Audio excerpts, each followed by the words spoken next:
Quiero saludar con mucho gusto a Rodrigo Alpizar, tesorero de la CONCAMIN y aspirante a la presidencia de la CONCAMIN. Hablábamos un poco, Rodrigo, al inicio de este periodismo de vida, sobre la importancia de aglutinar a todos los empresarios en México. Y eso es lo que hace la CONCAMIN. ¿Cuántos son? ¿Cuáles son los sectores?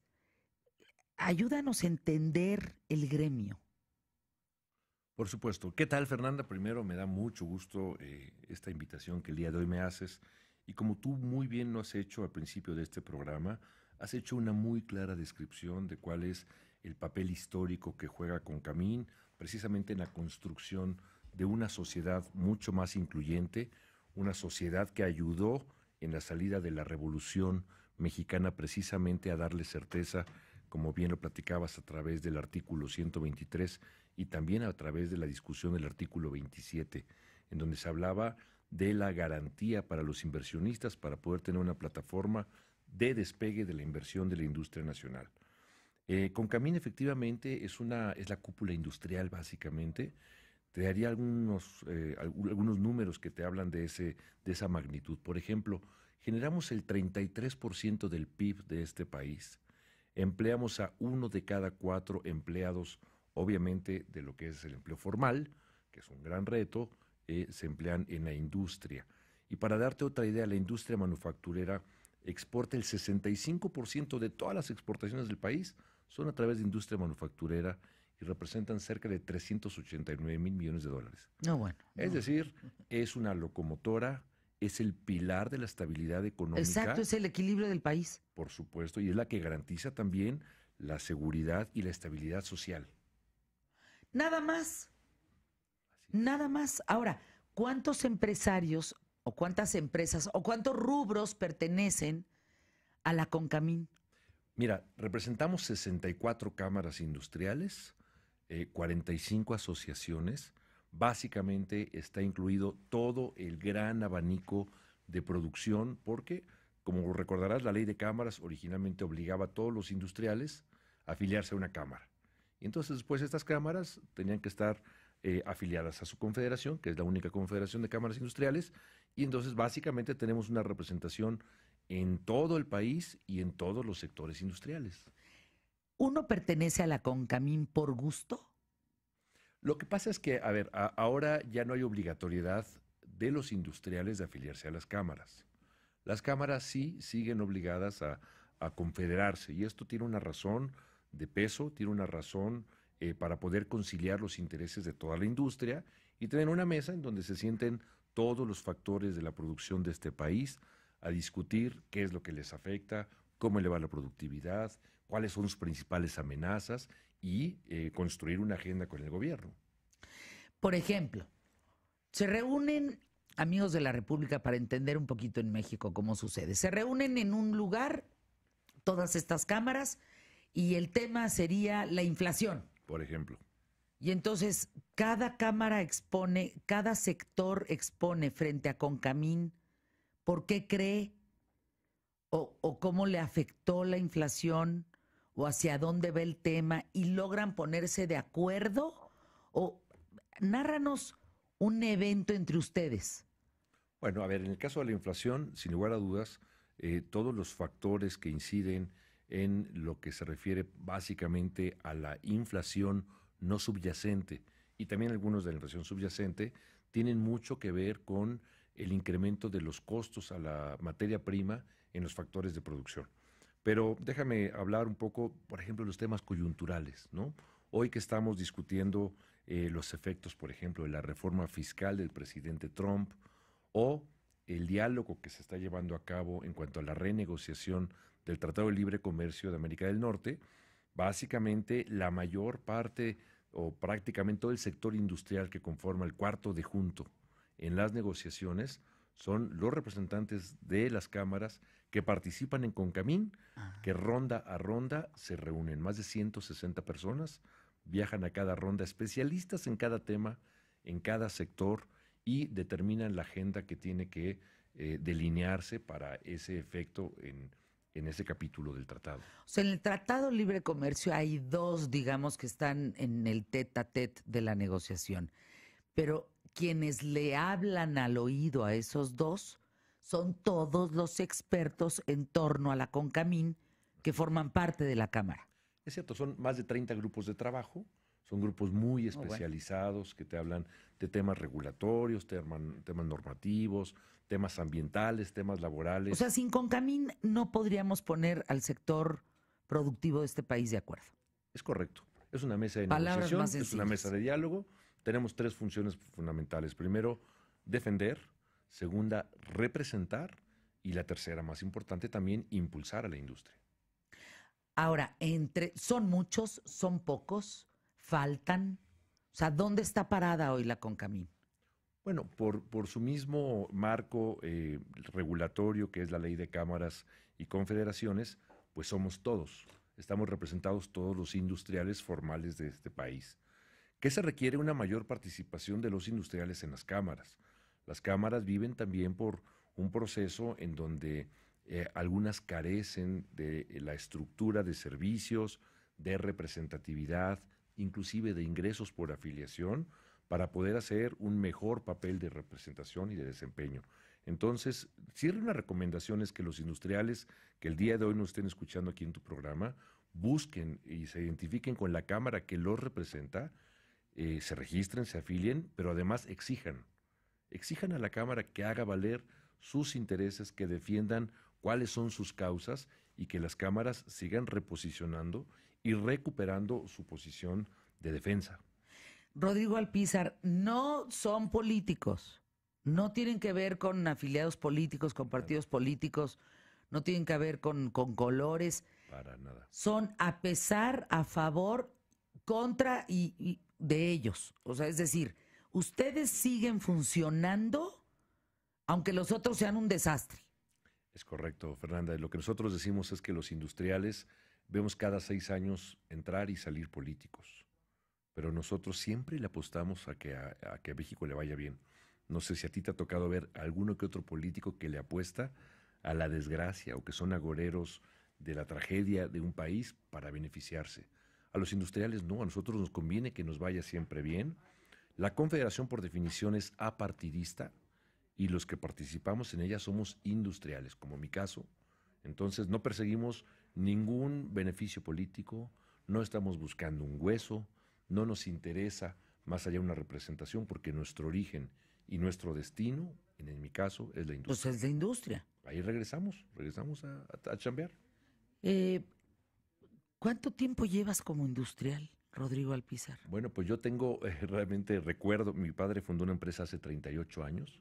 Yo desde los 7 años recuerdo mis primeras imágenes participando activamente en los procesos productivos. A los 14 años me incorporé formalmente ya a la empresa, a la nómina, a la producción, a la parte del almacén, a actividades de logística. Por ejemplo, la parte de logística me tocaba coordinar los viajes de los camiones de carga y de las grúas de transporte que teníamos. Y bueno, en las tardes me tocaba salir de la preparatoria ya, a partir de los 15, y todos los días irme a trabajar a mi empresa y revisar esas labores. Me tocó operar todas las máquinas de la empresa, las conozco perfectamente. Y participo en Canacintra desde los 17 años, de manera muy activa.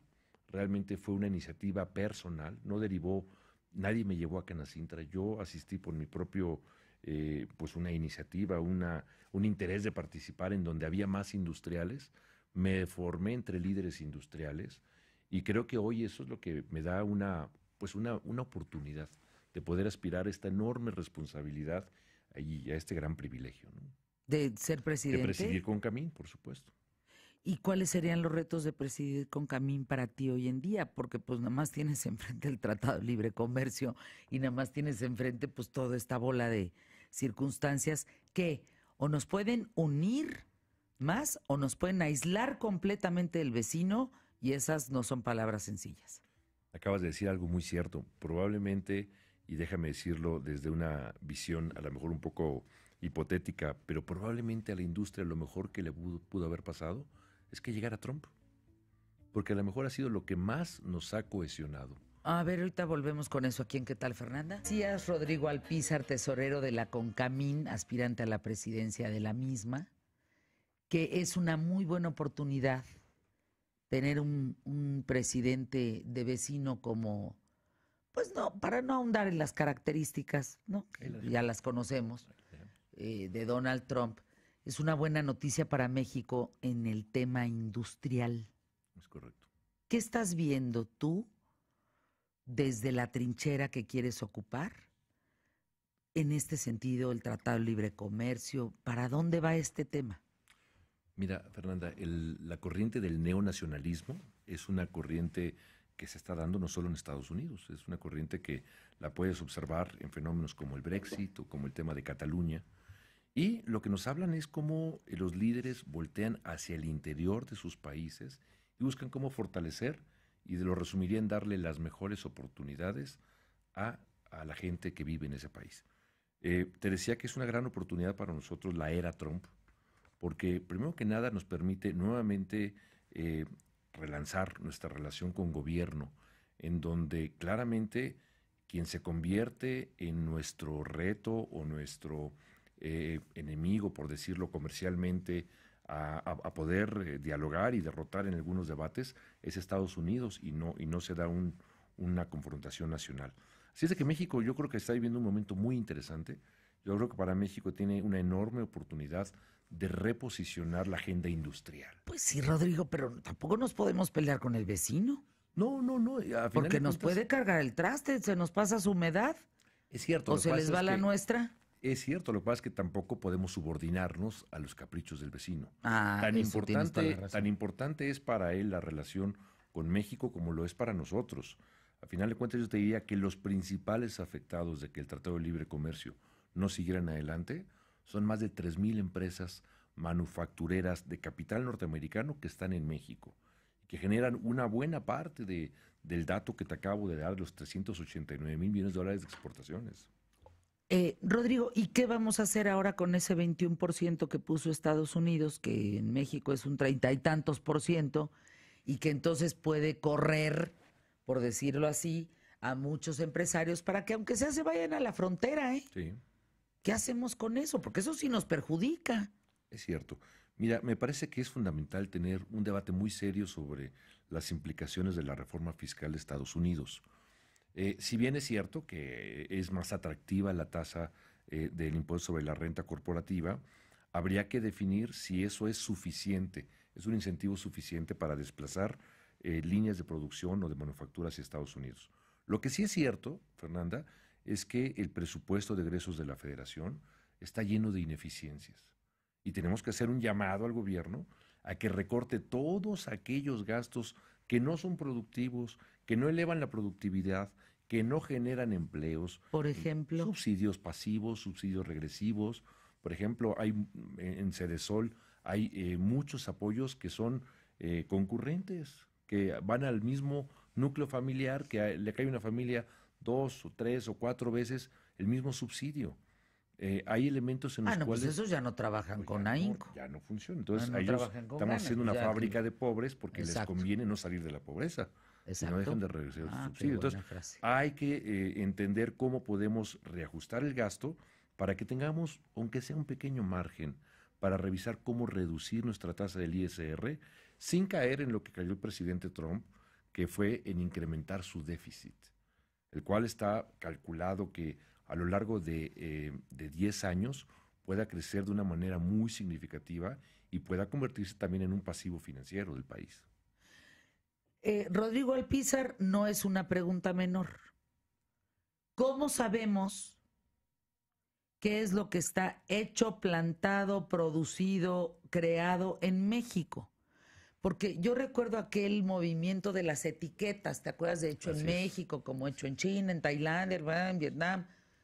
Pero espérame, hay sectores que uno no sabe cuál es la manzana de dónde. Así es.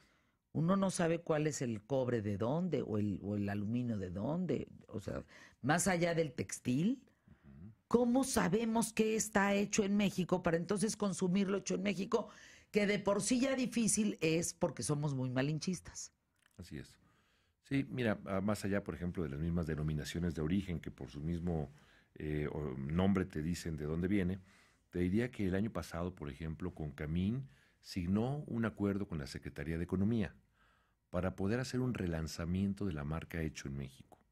Y esto básicamente consiste en que la autoridad sea la que delegue en organismos de normalización y certificación la capacidad de identificar en las empresas que verdaderamente la materia prima, la mano de obra, el proceso de transformación sea mayoritariamente hecho en México. O sea, si yo tengo ese logo, por decirlo, el futuro sería, si yo tengo ese logo en cualquiera de mis productos, es porque sí está hecho en México. Es correcto, es porque tiene una mayoría de mano de obra y también la mayoría de sus componentes son de origen nacional.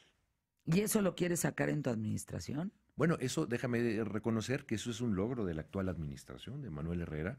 Él lo lanzó el año pasado y ese es un programa que hay que darle seguimiento y hay que impulsarlo para que la gente y los consumidores que nos escuchan sepan que comprarlo hecho en México es favorecer el empleo y es garantizar una mayor estabilidad. Acabas de tocar un punto toral. ¿A qué sí le vas a dar seguimiento de la administración de Manuel en caso de quedarte como presidente? ¿Y qué crees que se tiene que dar un giro de 180 grados porque no va por buen camino y hay que verle para adelante? Bueno, pero déjame decir que Manuel ha sido un gran líder, que me parece que ha dejado un legado muy importante en la Confederación. Es un líder que se ha enfocado mucho en los procesos de innovación. Él, por ejemplo, ha traído y deja ya como parte de su plan de trabajo el MIND, que es México Innovación y Diseño, que es prácticamente un gran laboratorio de innovación, un ecosistema que te permite pues poder articular varios sectores productivos con temas de académicos y de investigación y que te permite detonar productos innovadores. Bueno, productos y sistemas de innovación. Te diría que hay muchos más, para no perder aquí el tiempo, pero sin lugar a dudas hay que darle continuidad. Ahora, la coyuntura es otra.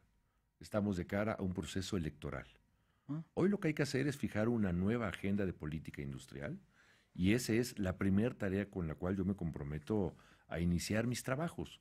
Hay que definir un solo gran proyecto integral con las 64 cámaras y las 45 asociaciones que nos permitan decir a los candidatos, esta es nuestra agenda y necesito que tú te adaptes a la agenda industrial y no los industriales nos adaptemos a tu agenda política y menos a la agenda demagógica. No, bueno, ¿lo permiten? Por supuesto que no. Yo les digo que para poder No. repartir la riqueza, primero hay que generarla.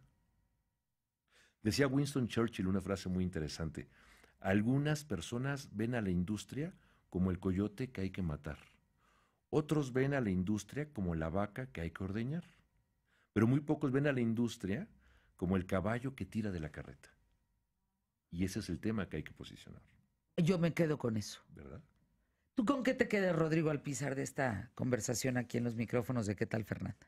Primero que nada, con una enorme emoción de poder compartir con tu público, un público muy inteligente, muy bien informado, cuáles son la visión que traemos para Concamín. En 15 días estaremos pues ya con una idea más clara de cuál es el resultado de este proceso. Y además los tiempos se vendrán muy rápido. Habrá que empezar a definir esto a partir del 15 de marzo hacia el 30 de marzo que empiezan las campañas electorales y tenemos que reposicionar la agenda industrial, tenemos que decirle a todo el país, a toda la ciudadanía, por qué es tan importante la industria y por qué tenemos que cuidarla. Fíjate cómo esto es algo que a mí como ciudadana me deja de verdad en digna recapacitación y en digno análisis. Hay candidatos que están pensando en la amnistía de los delincuentes. Ninguno habla de la industria. Ninguno ha volteado a hablar de la industria en México, de cómo fortalecerla, cómo peinar a Trump, porque falta le hace, ¿no? Y peinarnos a nosotros mismos para quedar en extraordinarias condiciones. Ese sí es el presente y futuro de México. Eso sí es importante. Lo demás queda en ponchallantas, mano. De veras, estamos muy alejados de las necesidades verdaderas de México hoy en día. Estamos perdidos en lo mediático, en el chismecito, en las encuestas, en la madriza de todo mundo entre encuestas y que para mí es la mejor, pero pues depende de quién la pagó, que si yo me voy a poner a hacer esto, pero nadie está hablando concretamente de cómo fortalecer la industria. Nos lo está diciendo el que puede ser el futuro presidente de Concamín. Falta esto, Fer. Pues si falta es por algo, ¿no? Hay que atenderlo. Ojalá lo atiendas si llegues a ese puesto a atenderlo. Muchas gracias, Fernanda. Eso me parece importante. Efectivamente, el clientelismo político es el que marca las agendas de los candidatos, y las diatribas y descalificaciones son los que el día a día dan la noticia de 8 columnas. Ese es el problema. Y lo importante, pues a ver. Pausa, regresamos aquí en ¿Qué tal, Fernanda? Las condiciones del clima en el país. Más adelante el caso de Marco Antonio Sánchez, este misterioso caso que revela parte de la crisis que vivimos como sociedad. E insisto, seguimos viendo para afuera, pero no volteamos a vernos para adentro. Y aquí a mí sí me preocupa cuando todos son palabras y palabras y palabras y nos enganchamos en las palabras, pero no en los verdaderos hechos de lo que México necesita hoy y demanda de nosotros como ciudadanos para entonces poderle exigir a alguien que sea tan siquiera presidenciable. Ya no digamos que llegue, lo mínimo como candidato a una presidencia de nuestro país. No estamos eligiendo ni lo mínimo, ni exigiendo lo mínimo.